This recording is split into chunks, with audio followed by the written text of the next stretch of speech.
We got the PlayStation report for the fiscal year 2024, which now includes Q4, and there is some interesting information that I do want to talk about.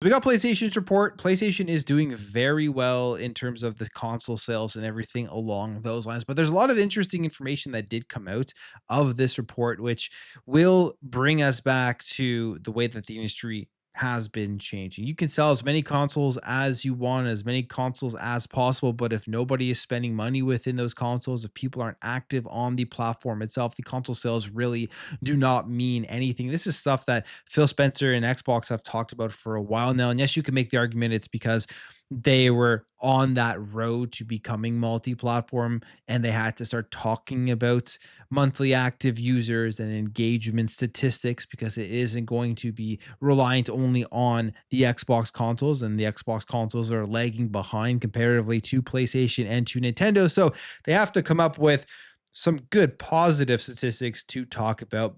Some people think it's just that. I think it's because it's the way that the industry is going. The whole exclusivity thing between Xbox and PlayStation is not the major thing here. And the whole selling of console units is not the major thing that makes these platforms successful. So here are the results for fiscal year 24. I'm not going to go over everything, but the main thing here is they say here the PlayStation business is doing extremely well. The PS5 has sold 18.5 million consoles in fiscal year 24, 2.8 million just in the Q4, reaching 77.8 million lifetime. And I believe this is just slightly less than the PlayStation 4. It's basically on the same track as the PS4, which is not shocking at all. And it brings that discussion of the console sales. How do you expand out to more people? It's very hard. PS5 is going to sell basically the same as the PlayStation 4. The Xbox Series X and S is going to be similar to the Xbox One. The Nintendo Switch 2, I wonder if that's going to sell as many as the Nintendo Switch 1. I feel like it's going to sell less than the Switch 1 because of pricing and everything, and because the Switch 1 is going to be one of the best selling, just under the PS2 as of right now for the best selling console of all time. So it will be very hard to repeat that, but I still think it will sell over 100 million units. But expanding that out further and further, specifically when you're looking at Xbox and PlayStation, it gets hard. And that is not something that they can live with because development costs are going up, and we're seeing what's happening within the industry. If you can't expand, you can't continuously make more money, layoffs occur, games get canceled, and studios get closed. So PlayStation 5 sales are great. They're just like the PS4, but PlayStation needs more than that to be successful. In fact, in fiscal year 24, the hardware revenue actually dropped 6%, and the network services increased by 23%, which includes PlayStation Plus, and that's going to be a big metric for them. But here is the interesting thing here. We've been talking about consoles, and Xbox raised their prices of their console. The Switch 2, obviously, it was controversial when it did come out in terms of the pricing. You've had that consistent debate as to whether the tariffs play a role in this. And yes, the tariffs do play a role in the hardware. You can make the argument that they don't play a role in the game prices, in the digital game prices, and that this is just corporate greed. And I would agree with you there. But when it comes to the actual hardware, where the consoles are manufactured in countries that have tariffs on them, the prices are going to change and the consumers are going to feel the change in those prices. So we've seen the Switch 2 prices, and we've also heard stories that those prices may go up in the future if the tariff situation doesn't completely, I guess, die down or go away. Yes, they have been reduced, but who knows what's going to happen in 90 days. The Xbox prices have raised, which is just absurd because they're not selling anyway, or not nearly enough units. So why would you raise the price even with the whole tariff situation? I mean, it's just kind of stupid. They probably just don't care at all at Xbox about pushing that. So that's why they raise the prices. PlayStation, are they going to raise the prices? And it seems like they are leaning towards that possibility. And I do foresee a price hike here of the PS5 and the PS5 Pro in the future. They say here PlayStation 5 price hike could be next due to tariffs, Sony warns. This comes via the Sony CFO Lin Tao, who said that the company currently needs to find approximately 100 billion yen, equivalent to $512 million, to make up for the impact of the current tariffs. And I'm sure I'll still get people in the comments, and you'll still see people online saying that, oh, they're just making this up and it's a lie. And the tariffs have done nothing, which is just crazy to me that people read these things and see these things and still think it is all untrue. Continues here and says, in terms of the tariffs, we are not just simply calculating the simple tariffs prices to come up with 100 billion yen, but are thinking about the current available information and looking at the market trend. We may pass the price to customers and also shipment allocation. So we are taking different measures and managing to come up with 100 billion yen. And then Sony CEO Hiroki Totoki weighed in on the tariffs to say that these hardwares can, of course, be produced locally.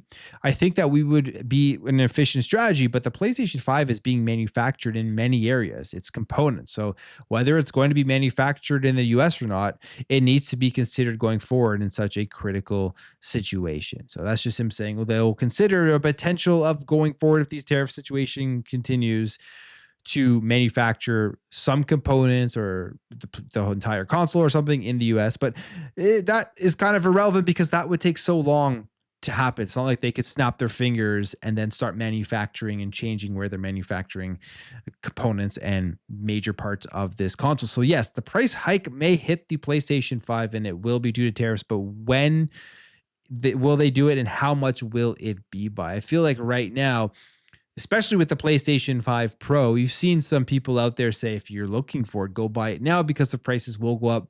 This is them, I would say, hinting at that. And it's unfortunate because the reality is these prices go up, even with the Xbox side of things, they're not going to come back down. This is where the next generation is going to be when it comes to the prices of consoles, which prices out so many people and reduces the overall amount of people that can actually play next generation games, which is a sad thing to see. The other interesting thing that did come out of this was GTA 6. And PlayStation did not factor in to their forecasts GTA 6 because it will obviously have a huge financial impact and a positive impact on consoles. You have Genki here on Twitter saying Sony mentioned GTA 6 in its financial earnings briefing. The only said GTA 6 is not factored into any of their forecasts for the current fiscal year. Sony and investors know GTA 6 will have a massive positive impact on Sony's financials when it releases, saying, regarding the third-party titles, we also have quite a promising lineup. So the install base of the console and MAU, we are expecting solid numbers in terms of the consumption. So we believe this is reasonable. And also GTA 6 is not included in our forecast. So they aren't including it, which could hint here that maybe they don't have marketing rights of any sort for this. Then you would think that they do, because when they showed off the recent GTA trailer, PlayStation was highlighted in it, not only in assets in the game, but also the trailer was captured on PlayStation, which generally hints here at that they do have marketing rights for the game itself. But maybe they don't. Maybe they're not even going to put that into their financials, and maybe they're just unsure whether GTA will get delayed or not. And finally, when we talk about these strategies, when we talk about the change from looking only at console sales, which I've been saying for years, and many other people have been saying for years, the console sales mean nothing if nobody is engaging and nobody is buying anything. And it is going to need to expand out because they can't find any more people to buy these consoles. Well, Sony has now basically confirmed that same line of thinking. And I think this is going to be the future of PlayStation going forward. They're going to look at monthly active users, which I think could signify more expansion for where they put their games. They're already putting them on PC. You can play them via cloud and stuff that they have on their PlayStation Plus. So they're already in different places, but I think that could continue even more going forward. I wouldn't be surprised if we saw PlayStation games on the Nintendo Switch 2 at some point. I'm not even saying Xbox here because they may not care enough to put it on the Xbox console just because there are the amount of consoles that are out there.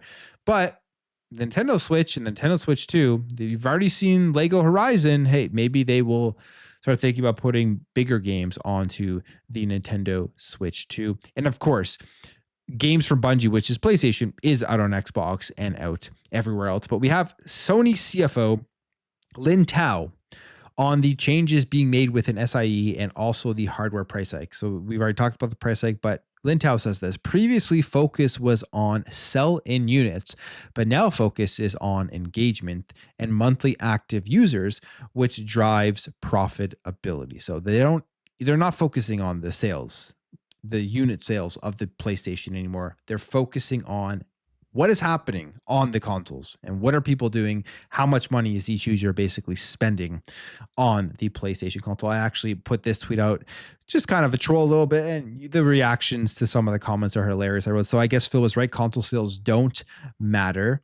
You go down into some of the comments. This persists for Sony, it matters, but Sony warns of possible console price hikes and is seeing a hardware decline. Obviously, the focus shifts to existing owners. The thing is, for Microsoft, that job happened ages ago. They can only focus on monthly active users now. But the reality is, PlayStation, they aren't expanding out their market, and they have to find more ways to expand out their market with rising cost of game development. So the focus on the monthly active users and trying to get more money out of each user is starting now. It's going to continue going forward, even going into the next generation live service push. I think that is going to be something absolutely we've been hearing and seeing them trying to do more in live service, even though they canceled a bunch of games, but they need to get more in there. And I think we will see even more coming from PlayStation. Saying, considering the focus on monthly active users didn't increase Xbox revenue, I'd say they're both wrong. This person says, I mean, they almost tripled the sales of Xbox consoles so they can do whatever they want. They want that aspect already. Now on to the next. Like this, I mean, it's kind of non-argument. Yes, because many of consoles don't even get turned on for months. So sales and units are meaningless without engagement. That's absolutely correct. After selling 75 plus million console units, of course, the target metric is going to be engagement, specifically halfway through the gen, but that doesn't mean console sales are irrelevant. Same thing will happen when next gen launches. And my take is, yes, obviously console sales are not irrelevant, but the monthly active users and engagement is something that is far more important than it has ever been. And it is because of the world that we are in within gaming. And it is because of the microtransactions, the rising dev costs, all of that, and finding ways to be able to expand out the market is becoming harder and harder if you are staying within one lane, which would be the consoles. And PlayStation knows this, they see this, and they're going to continue to expand out. So interesting stuff there. PlayStation going forward will have more changes. They're successful on their console business, but we will see what happens with the PlayStation 6. How does that expand? I wouldn't be surprised or shocked in any form if they do find other ways to put their games in more places as we get closer to the PS6. I'm going to end the video there. If you did enjoy this video, hit that thumbs up. If you're new here, hit that subscribe, and I'll catch you guys in the next video.